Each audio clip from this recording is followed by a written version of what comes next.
जय हिंद guys, I hope you all are doing well. मैं काजल शर्मा, स्वागत है आपका क्लासेस कैंपस पर, जहां मैं लेकर आती हूं आपके लिए डेली करंट अफेयर्स का पोस्टमार्टम। तो गाइस, आज डेट हो चुकी है 17 अगस्त 2020। तो चलिए शुरू करते हैं आज का सेशन एक मोटिवेशनल कोट के साथ, जो है, जब तक तुम दौड़ने का साहस नहीं जुटाओगे, तुम्हारे लिए प्रतिस्पर्धा में जीतना सदैव असंभव बना रहेगा। जी हाँ गाइज, इसका सीधा मतलब है कि यदि आपका जो सपना चाहे कितना ही बड़ा है, लेकिन उसको दौड़ने का, उसका पहला कदम बढ़ाने का आपको क्या साहस जुटाना ही पड़ेगा। यानी कि गाइज, आपका जो पहला कदम है, आपका किसी भी क्षेत्र में पहला कदम है, उसका एक बहुत ही अलग, बहुत ही महत्वपूर्ण रोल होता है, जो आपको करना है, जो आपको पाना है, जो आपको अचीव करना है। जिस सपने को आप पाना चाहते हैं, उसके लिए आपको पहला कदम उठाना ही पड़ेगा। तो गाइज, शुरू हो जाइए उसी सपने के लिए जो आपको अपनी लाइफ में पाना है, उसी सपने को अचीव करने के लिए आज के सेशन की तरफ, यानी कि पहले कदम की तरफ। तो गाइज, चलिए बढ़ते हैं आज के सेशन की तरफ। और अगर आप चैनल पर नए हैं तो चैनल को कीजिए subscribe and hit the bell icon. तो गाइस, आज का पहला क्वेश्चन बना है, इंटरेस्टिंग है, आइए देखते हैं क्या है आज का पहला क्वेश्चन, जो है, हाल ही में प्रधानमंत्री नरेंद्र मोदी ने किस प्रधानमंत्री के सर्वाधिक समय तक गैर कांग्रेसी प्रधानमंत्री के रिकॉर्ड को पीछे छोड़ दिया है। यानी कि गाइस, जो गैर कांग्रेसी प्रधानमंत्री थे, जो थे हमारे अटल बिहारी वाजपेयी, जिन्होंने नंबर 1 पे सबसे ज्यादा क्या किया था, 15 अगस्त पे तिरंगा लहराया था। 15 अगस्त पे जिन्होंने गैर कांग्रेसी होकर कहाँ पर, लाल किले पे तिरंगा लहराया था। अब उसको पछाड़ कर जो उनका रिकॉर्ड तोड़ के अब प्रधानमंत्री मोदी जी आगे आए हैं। यानी कि गाइस, जो अटल बिहारी वाजपेयी थे, उन्होंने लाल किले पर 7 बार, जो कि गैर कांग्रेसी थे, सबसे ज्यादा 7 बार क्या किया था, लाल किले की प्राचीर पर तिरंगा लहराया था। लेकिन गाइज, अब जो प्रधानमंत्री मोदी जी हैं, वो उनसे ज्यादा बार, यानी कि 7 बार, उनसे अब ऑफ कोर्स ज्यादा हो गया है, तो 7 बार उन्होंने उन्होंने भी क्या, झंडा लहराया है, लगातार 7 बार। तो गाइज, आपको ये याद रखना है। और गाइज, इसी के साथ आपको याद रखना है कि अटल बिहारी वाजपेयी ने कब कब झंडा लहराया। तो गाइज, कब 7 बार उन्होंने झंडा लहराया, तो गाइज 1996 में वो पहली बार जब प्रधानमंत्री बने थे, तो 13 दिन के लिए क्या बने थे, पीएम बने थे।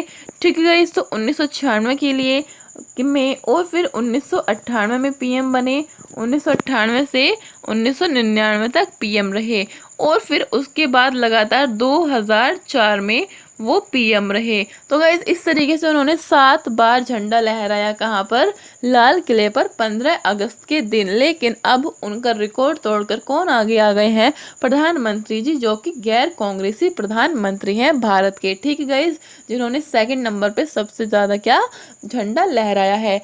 और गाइज, अब बात आती है, जो सबसे ज्यादा किसने, हमारे देश में सबसे ज्यादा किसने झंडा लहराया है, किस पर, अब तक, लाल किले पर 15 अगस्त के दिन। तो गाइस, वो ऑफ कोर्स होंगे नेहरू जी। नेहरू जी ने अब तक सबसे ज्यादा बार, यानी कि 17 बार क्या लहराया है, झंडा लहराया है, 17 बार झंडा लहराया है। तो गाइस, आपको याद रखना है। और उनके बाद दूसरे नंबर पर इंदिरा गांधी जी ने कितनी बार, 16 बार झंडा लहराया है। तो गाइज, आपको याद रखना है। और उससे उनके थर्ड नंबर पे कौन है, मनमोहन सिंह जी 10 बार, यानी कि जो कांग्रेसी हैं, उन्होंने 10 बार क्या, झंडा लहराया है, 10 बार। तो गाइज, ये सब चीजें आपको एक अंदाजा रखना है। तो गाइज, चलिए बढ़ते हैं अपनी नेक्स्ट खबर के लिए, जो है, न्यायालय अवमानना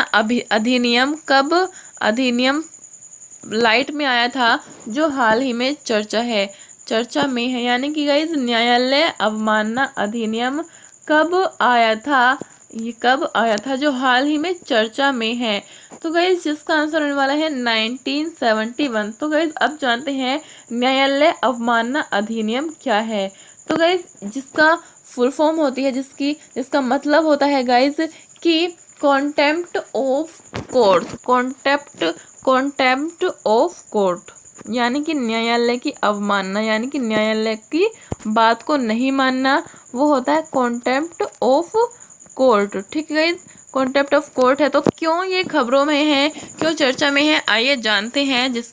इसको कब लागू किया गया था? 1971 में लागू किया गया था। ठीक है गाइस, न्यायालय अवमानना अधिनियम जो एक्ट था वो 1999 में लाइट में आया था। तो कॉन्टेम्प्ट ऑफ कोर्ट क्या है, आइए जानते हैं। तो गाइस देखिए, ये है प्रशांत भूषण जी का ट्वीट, जिनके लिए यह अब चर्चा में आया है। तो गाइज आपको ये ट्वीट पढ़ना है, किनका? प्रशांत भूषण का ट्वीट है, जिसमें कहा क्या गया है कि गाइज देखिए, ये हैं हमारे देश के चीफ जस्टिस ऑफ इंडिया। कौन? चीफ जस्टिस ऑफ इंडिया कौन? शरद अरविंद बोबडे। शरद अरविंद बोबडे हैं, जो एक बाइक पर बैठे हैं जिसका नाम है हार्ले डेविडसन बाइक। वो इस बाइक पर बैठे हैं। तो गाइस प्रशांत भूषण क्या है? एक कोर्ट के एक काफ़ी अच्छे जज हैं। प्रशांत भूषण कोर्ट के, सुप्रीम कोर्ट के एक जज हैं। उन्होंने टिप्पणी की इस बाइक पर बैठे हुए इन शरद अरविंद बोबडे जी की, जो कि हमारे चीफ जस्टिस ऑफ इंडिया हैं। इनकी आलोचना की कि आप एमिड कोरोना 19 एंड लॉकडाउन के चलते आप बाइक पर बैठे हैं और बिना मास्क के। तो गाइस देखिए, ये है CGI writes a 50 lakh motorcycle belonging to a BJP leader at Raj Bhavan Nagpur without a mask और helmet at a time when he keeps the SC in lockdown, when he keeps the Supreme Court in lockdown mode, denying citizens their fundamental rights to access justice। तो guys जो प्रधानमंत्री ये प्रशांत भूषण है, उन्होंने इनको क्या किया है, इनकी आलोचना की है। और जो हमारे जस्टिस बोबडे हैं, इन्होंने इसको क्या ले लिया है, इन्होंने अपना अपमान मान लिया है कि इन्होंने मेरा अपमान किया है इस तरीके से मुझे मेरी आलोचना करके। कि गाइज आप देख सकते हैं कि जो हमारे जो चीफ जस्टिस ऑफ इंडिया हैं शरद जस्टिस बोबडे, ये एक बाइक पर बैठे हैं, हार्ले डेविडसन बाइक पर। ये केवल इस बाइक का एक राइड करने के लिए बैठे थे, क्योंकि काफ़ी महंगी बाइक थी और ये केवल उसका आनंद लेना चाहते थे। लेकिन जो प्रशांत भूषण जी हैं, उन्होंने इनकी इस फोटो पर टिप्पणी कर दी, जिस वजह से ये जो चीफ जस्टिस ऑफ इंडिया हैं, ये गुस्सा हो गए हैं। और इस वजह से इन्होंने प्रशांत भूषण से क्या ये आरोप लगाया है, किसका? कि इन्होंने सुप्रीम कोर्ट के चीफ जस्टिस का अपमान किया है। तो गाइज इसीलिए जो कॉन्टेम्प्ट ऑफ कोर्ट है, न्यायालय की अवमानना है, यह जो कॉन्सेप्ट है ये सामने आया है। तो गाइज आइए जान लेते हैं कि कॉन्टेम्प्ट ऑफ कोर्ट कब आया था? 1971 में आया था। और गाइज जो कॉन्टेम्प्ट ऑफ कोर्ट होता है, ये दो तरीके का होता है। तो गाइज एक होता है सिविल होता है, दूसरा होता है क्रिमिनल। इसमें दो कैटेगरीज होती हैं जिनके आधार पर क्या सजा मिलती हैं। तो guys civil contempt of court civil होता है और क्रिमिनल होता है। सिविल यानी कि कोर्ट की बात ना मानना, कोर्ट की बात ना मानना, ये कोर्ट की बात ना मानना यानी कि अवमानना करना, तो क्या होता है? सिविल होता है। लेकिन जो क्रिमिनल होता है उसमें क्या होता है गाइज कि जो मुख्य जज होता है कोर्ट का, उसको अपमानित कर देना, तो इस तरीके के काम करना, उसको कहते हैं क्रिमिनल एक्शन कहते हैं। ठीक है गाइज, तो जो प्रशांत भूषण है, उन्होंने क्या किया है, उन पर कौन सा आरोप लगाया है? तो क्रिमिनल का आरोप लगाया है, क्राइम का आरोप लगाया है कि मुख्य जस्टिस के उन्होंने अपमान किया है। तो गाइज उन्होंने यह आरोप लगाया है। तो गाइज इसलिए यह जो कंटेम्प्ट ऑफ कोर्ट था, जो न्यायालय की अवमानना है, यह लाइट में आई थी। तो गाइज आपको याद रखना है कि कंटेम्प्ट ऑफ कोर्ट यानी कि न्यायालय की अवमानना अनुच्छेद कौन से अनुच्छेद में है? 129 अनुच्छेद में है। 129 अनुच्छेद में है। ठीक है, जिसमें सुप्रीम कोर्ट का वर्णन है 129 में। ठीक है, इसको आपको याद रखना है।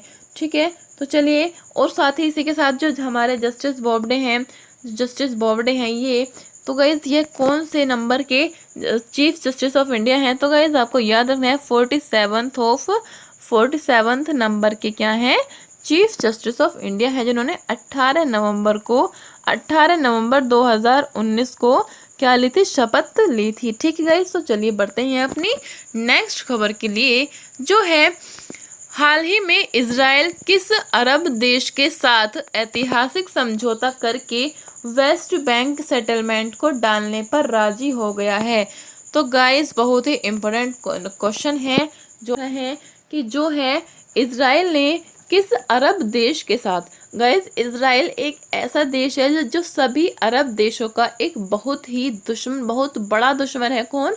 इजराइल। इजराइल आपने काफ़ी बार सुर्खियों में सुना होगा, जो आपने सुना होगा कि ईरान के साथ उसकी काफ़ी मतभेद रहते हैं उसके साथ। जैसे कि इजराइल ने ईरान के नातांज साइट पर, जो कि न्यूक्लियर साइट थी, उस पर भी बॉम्ब विस्फोट किए थे। तो गाइस इसी तरीके से जो इजराइल है, वो जो गल्फ कंट्रीज़ हैं, जो आप मुस्लिम कंट्रीज़ कह दीजिए आप, उन सभी के लिए एक बहुत ही बड़ा दुश्मन है। कौन?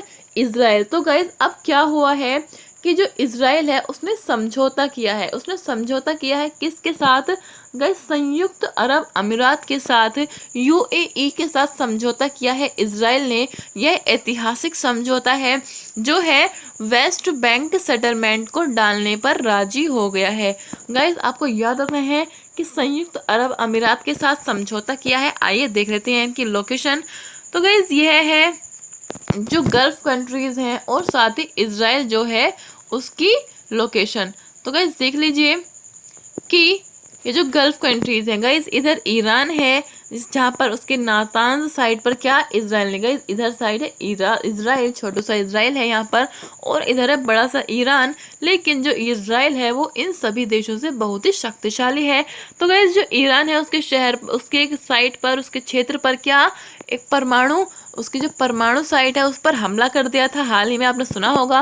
फिर ईरान, ये कुवैत और बहरीन, कतर, और गाइस यह है जो यूएई है जिसके साथ समझौता किया गया है, यह है ओमान, और यह है सऊदी अरब। तो गाइस ये सभी देश हैं जो गल्फ कंट्रीज हैं, और इसी के साथ जॉर्डन, सीरिया, ये सभी देश हैं जो मुस्लिम कंट्रीज हैं, और यहाँ पर फिलिस्तीन भी है छोटा सा।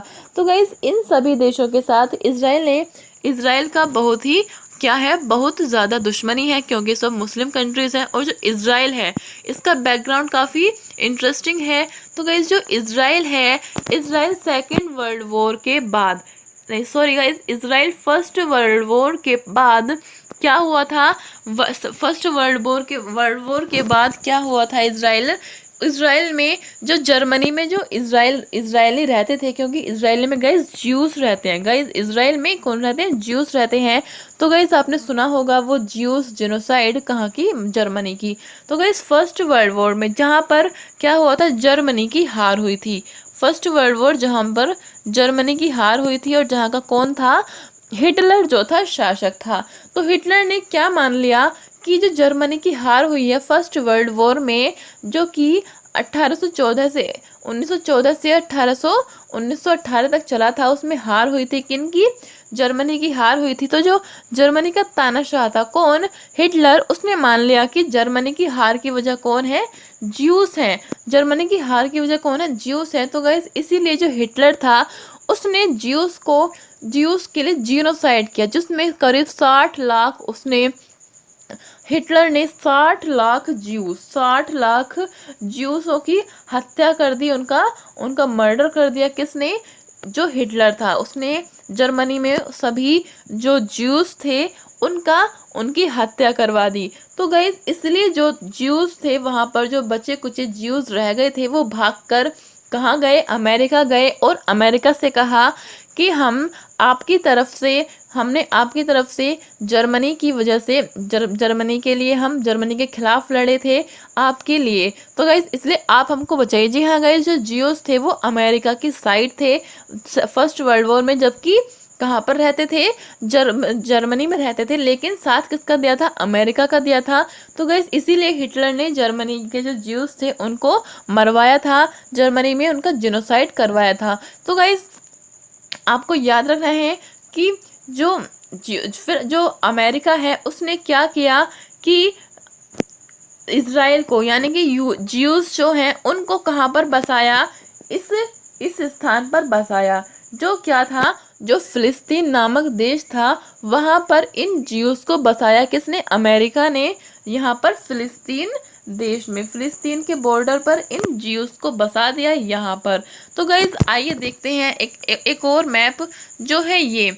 तो गाइज ये वाला मैप है,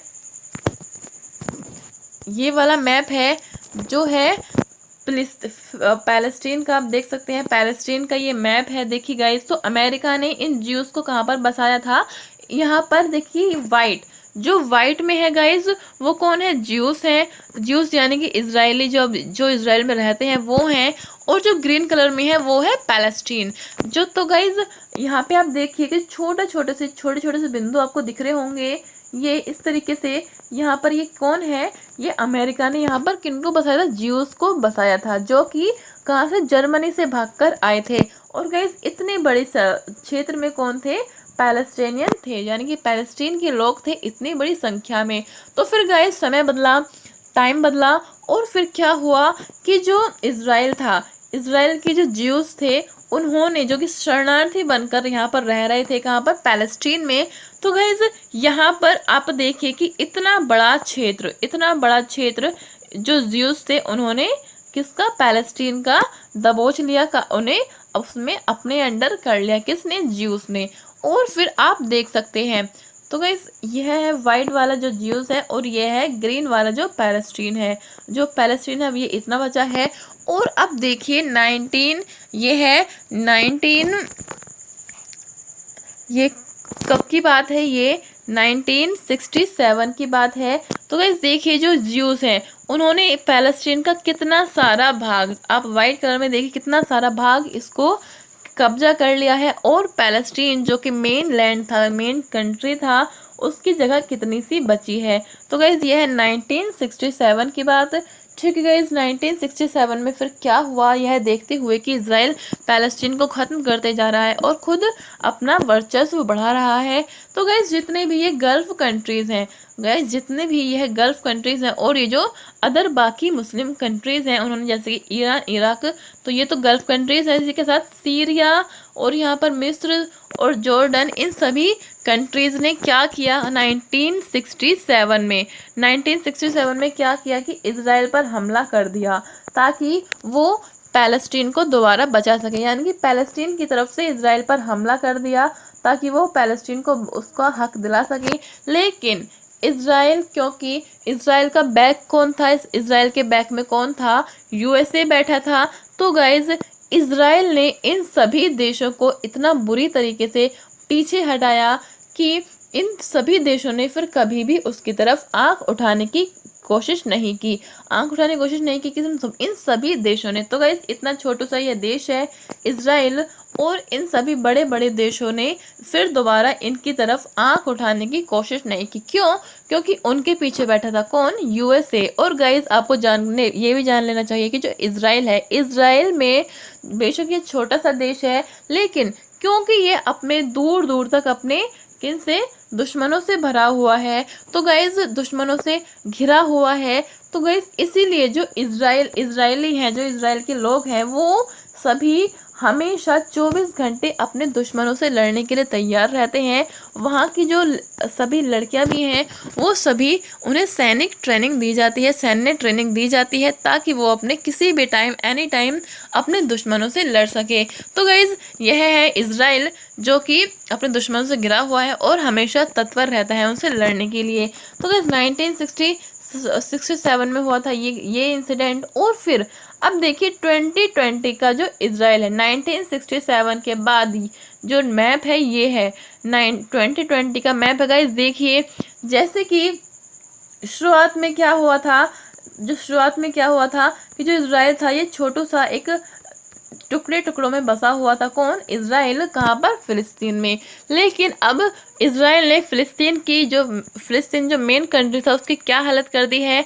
तो गाइस देखिए, ये है फिलिस्तीन, जो इजराइल की तरह यहाँ पर इजराइल की तरह छोटे छोटे से टुकड़ों में बट गया है।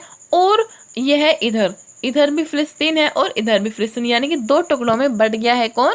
फिलिस्तीन। तो गाइस आपको ये जो फिलिस्तीन है ये इसके दो पार्टों में बांट दिया गया है। जो कौन कौन से पार्ट है गाइस, ये है, एक तो है वेस्ट बैंक, ये वाला जो पार्ट है वो कौन सा है, वेस्ट बैंक है। और इधर जो है ये गाजा पट्टी नाम से यह दो स्थान है जो कि फिलिस्तीन को इजराइल ने बांट दिया गया है। और यह भी उसकी एक चाल ही है कि जो फिलिस्तीन है वो इधर एक दूसरे से कनेक्ट अच्छे से नहीं हो पाएगा और बहुत जल्दी कौन, इजराइल इनको भी अपने कब्जे में कर लेगा। तो गाइज यह भी इजराइल की एक चाल है जो उसकी एक रणनीतिक चाल है। तो गाइज आपको याद रखना है ये सभी स्टोरी जो मैंने आपको सुनाई है। तो गाइज अब क्या इन दोनों के बीच जो हुआ है, यूएई और इजराइल के बीच जो समझौता हुआ है वो क्या है कि इजराइल ने सेटलमेंट वेस्ट बैंक, जैसे कि मैंने आपको दिखाया वेस्ट बैंक जो था, वेस्ट बैंक और गाजा पट्टी फिलिस्तीन की,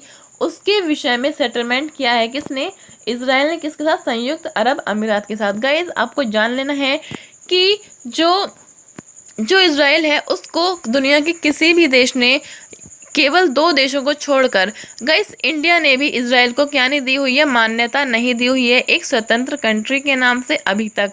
लेकिन अब इजराइल को केवल दो देशों ने, क्योंकि सीरिया और जॉर्डन, सीरिया और इजिप्ट, गाइस देख लीजिए, सीरिया और यहाँ पर है इजिप्ट, इन दो देशों ने वो भी जबरदस्ती इन देशों के द्वारा इसको मान्यता दी गई है इजराइल को कि यह, जी हाँ, यह एक स्वतंत्र देश है। क्यों, क्योंकि जो सीरिया है, सीरिया का जब 1967 में जब इजराइल वॉर हुआ था, इन सभी ने वॉर किया था इजराइल के साथ, तो 1967 में इजराइल ने जो सीरिया है उसका एक क्षेत्र था गोलन हाइट एक क्षेत्र था किसका, सीरिया का। तो गाइस उसको घेर लिया था इजराइल ने, गोलन हाइट सीरिया का एक क्षेत्र था, उसको घेर लिया था। और साथ ही जो नीचे इजिप्ट है इसका क्षेत्र था सिलाई क्षेत्र था किसका, इजिप्ट का। तो गाइस देख लीजिए, इजिप्ट इसका क्षेत्र था सिलाई क्षेत्र, इसको भी यहाँ पर घेर लिया था किसने, इजराइल ने। तो जो 1967 वॉर में घेर लिया था। तो गाइस जबकि चाहते थे कि इजराइल को घेरना, लेकिन इजराइल ने ही इन दोनों के देशों को, क्षेत्रों को घेर लिया। तो गाइस इसीलिए ये दबे मुंह इन्होंने कहा कि आप हमारा क्षेत्र हमें दे दीजिए और आप जो कहेंगे हम वो करेंगे। तो गाइस फिर इजराइल ने क्या कहा कि आप मुझे एक स्वतंत्र देश होने का दर्जा दीजिए, यानी कि आप कहिए कि हाँ इजराइल एक स्वतंत्र देश है, ठीक है। तो इसलिए इन्होंने सीरिया और इजिप्ट ने क्या किया, यह इजराइल को दर्जा दिया कि यहाँ यह एक स्वतंत्र कंट्री है। तो यह थी इजराइल की पूरी कहानी। और अब इजराइल क्या कर रहा है कि संयुक्त अरब अमीरात से भी यही कह रहा है कि आप भी हमें क्या दीजिए, दर्जा दीजिए, किसका, स्वतंत्र कंट्री होने का। तो गाइज यह था इजराइल की पूरी कहानी। तो गाइज अब तीनों देश यानी कि सीरिया, इजिप्ट और संयुक्त अरब अमीरात, ये तीनों देश इजराइल को एक कंट्री मानते हैं, एक स्वतंत्र कंट्री मानते हैं। तो गाइज आपको ये याद रखना है कि भारत ने भी अब तक इजराइल को क्या नहीं दिया है, स्वतंत्र देश का दर्जा प्रदान नहीं किया है, ठीक है गाइज। तो आपको यह जो स्टोरी सुनाई है ये बहुत ही इंपॉर्टेंट हो जाती है, ये आपको याद रखनी है। और 1967 का वॉर तो आपको याद रखना ही है। और गाइज चलिए बढ़ते हैं अपनी नेक्स्ट खबर के लिए, जो है हाल ही में भारतीय तटरक्षक उपतटीय गश्ती जहाज सार्थक का जलावरण हुआ है। यह 5 उपतटीय गश्ती जहाज OPV श्रृंखला का कौन सा जहाज है। तो गाइज जिसका आंसर होने वाला है चौथा जहाज है। तो गाइज भारतीय तटरक्षक उपतटीय गश्ती जहाज, जिसका मतलब है कि जो भारत की जो तटीय जो रक्षक होते हैं, तटीय जो सेना होती है, उनकी गश्ती के लिए एक जहाज बनाया गया है जिसका नाम क्या है, सार्थक नाम है, ठीक है गाइज। उसका जलावरण हुआ है कहाँ पर, ये कौन सा जो जहाज है, कौन से नंबर का है, ये 5वें नंबर का जहाज है। यह चौथे नंबर का जहाज है। यह 5 उपतटीय गश्ती जहाज OPV श्रृंखला का कौन सा जहाज है, यानी कि 4 out of 5 number, 5th number का, 4 आउट ऑफ 5th नंबर का क्या है, यह जहाज है जो 5 उपतटीय गश्ती जहाज OPV श्रृंखला का जहाज है जो चौथा जहाज है। तो गाइज आपको याद रखना है क्या नाम है जिसका, सार्थक नाम है।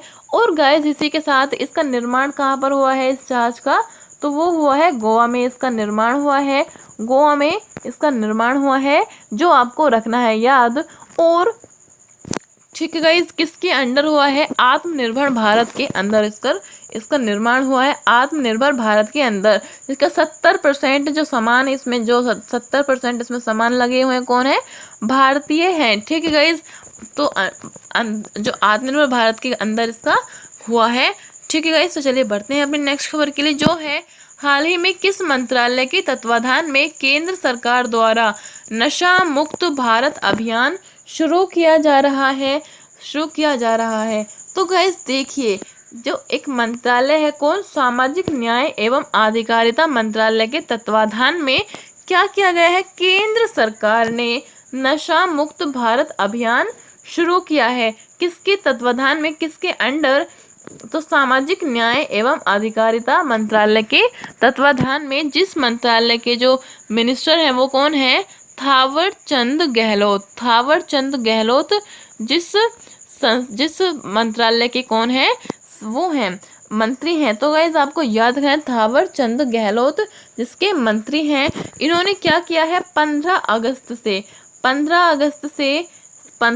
से मार्च 2020 तक यानी कि 2021 तक जो 7 महीनों तक चलेगा क्या, जो नशा मुक्त भारत अभियान है, 7 महीने तक चलेगा और 272 जिलों में इसको लागू किया जाएगा। तो गाइज यह नशा मुक्त अभियान है जिसमें जो केंद्र सरकार है वो अपना प्रयास करेगी कि जो भारत के युवा हैं जिनमें क्या लगी हुई है, नशे की लत लगी हुई है, उसको कैसे छुड़ाया जाए, यह है। ठीक है, तो आपको याद रखना है। चलिए बढ़ते हैं नेक्स्ट खबर के लिए, जो है हाल ही में दूसरी किसान स्पेशल ट्रेन बरौनी से टाटानगर के मध्य चलाई गई है। ऐसी प्रथम ट्रेन कब कहाँ चलाई गई थी। तो गाइज क्वेश्चन बना है कि पहली ट्रेन यानी कि अब दूसरी ट्रेन चली है जो बरौनी से टाटानगर के मध्य चली है, और ऐसी प्रथम ट्रेन कहाँ चलाई गई थी। तो गाइज देवलाली से दानापुर के मध्य चलाई गई थी।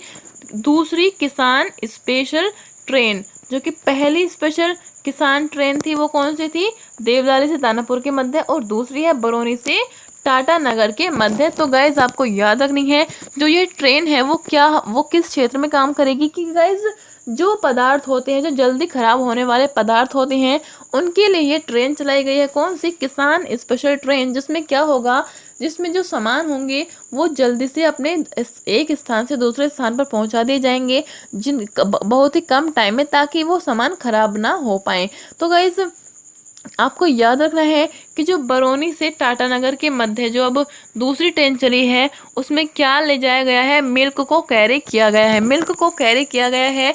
तो गाइस बरौनी से टाटानगर के मध्य अब इसी बहाने मिल्क को कैरी किया गया है। तो गाइस अब इसी बहाने हमें फैक्चुअल इन्फॉर्मेशन जान लेनी है कि जो मिल्क डे होता है भारत में वो कौन सा होता है, 26 नवंबर। जी हाँ गाइस, 26 नवंबर, जो कि हमारा कॉन्स्टिट्यूशन डे भी बनाया जाता है जिस दिन। तो 26 नवंबर को क्या बनाया जाता है, मिल्क डे बनाया जाता है। क्यों बनाया जाता है, क्योंकि गाइस जो हमारे देश में वर्गीज कुरियन, जो कि दुग्ध क्रांति के कौन थे, फादर ऑफ मिल्क रेवोल्यूशन के फादर थे कौन, वर्गीज कुरियन, जिनकी कंपनी है कौन, आपको मालूम होना चाहिए कि गाइस जो अमूल है वो किसकी कंपनी है, जिसके फाउंडर कौन है, वर्गीज कुरियन जिसके फाउंडर हैं किसके, अमूल कंपनी के। तो गाइस इनका जन्म हुआ था कब, 26 नवंबर को इनका बर्थडे आता है, इसलिए गाइस क्या भारत में मिल्क डे बनाया जाता है। तो गाइस आपको यह याद रखना है। ठीक है गाइस, तो चलिए बढ़ते हैं नेक्स्ट खबर के लिए, जो है हाल ही में किस मंत्रालय ने 15 अगस्त से 2 अक्टूबर के मध्य फिट इंडिया फ्रीडम रन आयोजित करने की घोषणा की है। तो गाइस जिसका आंसर है फिट इंडिया फ्रीडम किसने लॉन्च किया है, तो खेल एवं युवा मामलों के मंत्रालय ने, जिसके मंत्री हैं किरण रिजिजू जिसके मंत्री हैं। तो उन्होंने क्या किया है, उन्होंने फिट इंडिया फ्रीडम रन नाम से एक प्रोग्राम का आयोजन किया है। कब से, 15 अगस्त से कब तक चलेगा, 2 अक्टूबर तक चलेगा। तो गाइज 2 अक्टूबर के मध्य इन्होंने फिट इंडिया फ्रीडम का रन आयोजित किया है। तो गाइज जो फिट इंडिया फ्रीडम है, जो गाइज फिट इंडिया एक प्रोग्राम था वो पहले से ही चला हुआ आ रहा था। जो फिट इंडिया प्रोग्राम है वो पहले से चला आ रहा था, कब से? 29 अगस्त 2019 से यह फिट इंडिया मूवमेंट चला हुआ आ रहा था। कब से? 29 अगस्त 2019 से यह फिट इंडिया मूवमेंट चला जा रहा था, जो कि अब उसमें शामिल किया गया है freedom run, fit India freedom run, जिसमें शामिल किया गया है। ठीक है गाइज, जो आपको याद रखना है, तो कब से कब तक चलेगा? 15 अगस्त से 2 अक्टूबर के यह मध्य चलने वाला है। किसके द्वारा? किरण रिजिजू के द्वारा यह बात कही गई है। ठीक है गाइस, तो आपको याद रखनी है। तो गाइस चलिए बढ़ते हैं अपनी नेक्स्ट खबर के लिए। तो है, हाल ही में राष्ट्रीय औषधि मूल्य निर्धारण प्राधिकरण के तत्वाधान में किस राज्य में मूल निगरानी एवं संसाधन इकाई PMRU की स्थापना की गई है? तो गाइस यह स्थापना की गई है एक यूनिट की, यानी कि राष्ट्रीय औषधि मूल्य निर्धारण प्राधिकरण है एक, जो NPPA है, उसका क्या किया गया है? एक राज्य यानी कि कर्नाटक में इसकी कर्नाटक राज्य में किसकी एक इसकी इकाई का स्थापना की गई है। किसकी स्थापना? किसकी इकाई का? राष्ट्रीय औषधि मूल्य निर्धारण प्राधिकरण की इकाई का एक और ब्रांच का स्थापना की गई है। तो गाइज यह जो संस्था है राष्ट्रीय औषधि मूल्य निर्धारण प्राधिकरण, इसके एक ब्रांच की स्थापना की गई है। कहाँ पर? कर्नाटक में स्थापना की गई है। तो गाइज जान लेते हैं क्या है ये राष्ट्रीय औषधि मूल्य निर्धारण प्राधिकरण। तो गाइज यह एक संस्था है जिसके द्वारा क्या किया जाता है? देश में जो दवाइयाँ होती हैं, औषधियाँ होती हैं, उनके मूल्य निर्धारण के लिए, प्राइस फिक्सिंग के लिए, प्राइस मॉनिटरिंग के लिए यह प्राधिकरण बनाया गया था। कब? 1997 में। तो गाइज अब यह करंट में अफेयर उसमें न्यूज़ में है, तो ये आ सकता है कि 1997 में इसकी स्थापना हुई थी और दिल्ली में इसका हेडक्वार्टर है। तो गाइस दिल्ली में इसका क्योंकि हेडक्वार्टर है और जो दवाओं की कीमत होती है वो पूरे देश भर में लागू करनी होती है, तो गाइस ये दिल्ली में अकेला नहीं कर सकता। तो इसलिए इसकी एक और यूनिट कहाँ खोली गई है? कर्नाटक में। और अब इसकी टोटल यूनिट कितनी है गाइस? 12 स्टेट और यूटीज में, 12 स्टेट एंड यूटीज में इसकी इकाइयां हैं, इसकी यूनिट्स हैं जो कि खोली जा चुकी हैं अब तक। ठीक है गाइस, तो आपको याद रखना है मूल्य निगरानी एवं संसाधन इकाई। ठीक है गाइस, तो इसकी 12 खोली गई हैं अब तक। किसकी? राष्ट्रीय औषधि मूल्य निर्धारण प्राधिकरण की 12 स्टेट्स में और यूटीज में इसकी इकाइयां खोली गई हैं, तो जो आपको याद रखना है। ठीक गाइस, तो चलिए बढ़ते हैं नेक्स्ट खबर के लिए, जो है हाल ही में असम सरकार ने अरुणोदीप योजना की घोषणा की है। इस योजना के संबंध में सत्य कथन है। तो गाइस जान लेते हैं, क्योंकि क्वेश्चन किसी भी तरीके से आ सकता है, तो ये सत्य कथन वाला क्वेश्चन है। तो गाइस अरुणोदय योजना की घोषणा की है असम सरकार ने। इसके बारे में सत्य कथन बताना है। तो गाइज इसका पहला कथन है, इस योजना का लाभ असम में रहने वाले गैर असमी नागरिक भी कर सकते हैं। तो गाइज ये गलत है। जो असम सरकार है उसमें जो काफ़ी आपने सुना होगा NRC का, इसमें सुना होगा आपने असम में। तो गाइज यहाँ पर काफ़ी गैर असमी लोग भी रहते हैं, लेकिन उनको यह योजना का लाभ नहीं मिलेगा। क्या है इस योजना में, आइए जानते हैं, लेकिन देख लेते हैं पहले। यह योजना प्रत्यक्ष लाभ अंतरण योजना है। जी हाँ गाइस, इसमें डायरेक्ट लाभ दिया जाएगा, यानी कि अकाउंट में इसमें पैसा दिया जाएगा। ठीक है, इस महिलाओं को इसमें अकाउंट में 830 रुपीज़ पर माह एक परिवार को दिए जाएंगे महिलाओं के नाम से। ठीक है गाइस, और नेक्स्ट वो है ऑप्शन है, इस योजना में पुरुषों को योजना का हकदार बनाया गया है। तो गाइस ये गलत है, महिलाओं को इसका हकदार बनाया गया है। तो आइए देखते हैं क्या है ये जो प्रत्यक्ष लाभ, जो अरुणोदय योजना है, यह क्या है। तो गाइज ये 2 अक्टूबर से अरुणोदय योजना 2 अक्टूबर से शुरू होने वाली है। 2 अक्टूबर 2020 से लागू होगी। कहाँ पर? असम में। इसमें क्या होगा कि हर महीने 830 रुपीज़ हर महीने क्या दिए जाएंगे? महिलाओं को 830 रुपये दिए जाएंगे, उनके अकाउंट में डाले जाएंगे। ठीक है, 830 रुपये पर माह। ठीक है, इसको आपको याद रखना है। और इसमें योजना में पुरुषों को हकदार नहीं बनाया है, और इसमें केवल नागरिक जो असम के नागरिक हैं केवल उनको ही हकदार बनाया है, तो गैर असमीज उसमें नहीं होंगे, तो केवल असम के नागरिक होंगे। ठीक है, इसको आपको याद रखना है। ठीक है, तो चलिए बढ़ते हैं अपने लास्ट क्वेश्चन की तरफ, जो है सर्च इंजन के लिए वर्चुअल विजिटिंग कार्ड बनाने के लिए किस तकनीकी कंपनी ने भारत में पीपल्स कार्ड फीचर लॉन्च किया है। तो गाइज जो हमारा सर्च इंजन है, जिसे आप सभी जानते हैं, गूगल सर्च इंजन, गूगल क्या है, सर्च इंजन है। गूगल तो एक नाम है, सर्च इंजन का गूगल एक नाम है।